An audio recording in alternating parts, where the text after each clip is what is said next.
In this video, I'm going to work through a practice question that focuses on the declining balance method of depreciation. But since the question further instructs you to use a percentage that is 3 times what it would be under the straight line method, I'm going to cover that method too.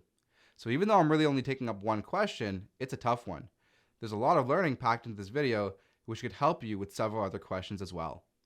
Let's start by going over 3 nuggets of knowledge. Nugget number 1, what is depreciation? In this question, the company is investing $500,000 into a piece of equipment. But since the equipment is going to last the company 8 years and presumably help it generate income over that time, the cost of the asset is gradually written off over those years. Now there are 2 methods of depreciation which can be used: the straight line method and the declining balance method. Nugget number 2, know the straight line method, which is the easiest method to understand. The straight line method is quite simple because the exact same amount is depreciated every year.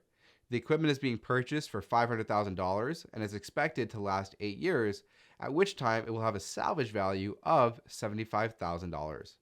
On a side note, if the term salvage value is new for you, it may help to think of it this way. The equipment probably isn't worthless when the company is done with it. Maybe it can be resold or used as a trade-in or spare parts. In other words, it still has some value. Now, if the equipment is being purchased for $500,000 and will be worth $75,000 in 8 years, that means it will depreciate a total of $425,000 over that time. So we divide the total depreciation of $425,000 by 8 years to determine that the annual depreciation is $53,125. Check out the table on the screen. Does anything stand out to you? Well, notice that the same amount is depreciated every year. Kind of makes sense that it's called the straight line method, right? Also notice that after depreciating $53,125 every year for 8 years, the book value, which is what the asset is worth at that time, is equal to the salvage value of $75,000. While the straight line method is an acceptable method to use, from a practical standpoint, there is one major drawback, which is, in most cases, a piece of equipment doesn't actually depreciate evenly by the same amount each year. And if you ever bought a brand new car, you probably know what I mean. A new car normally depreciates by more in the first year, even as you drive it off the lot, as compared to the second year, the 8th year, the 12th year, and so on. In other words, as the asset ages, there's not as much annual depreciation. Now, let's get to the third and final nugget. The declining balance method addresses this drawback. With this method, the amount of depreciation is highest in year 1, but then declines each year, like your new car would. This question says to use the declining balance method at 3 times the straight line method. In some questions, you may get lucky and be provided with a percentage to use, but in this tough question, you have to calculate it. Under the straight line method, recall, we would be depreciating $53,125 of $425,000 total depreciation in the first year, which works out to be 12.5%.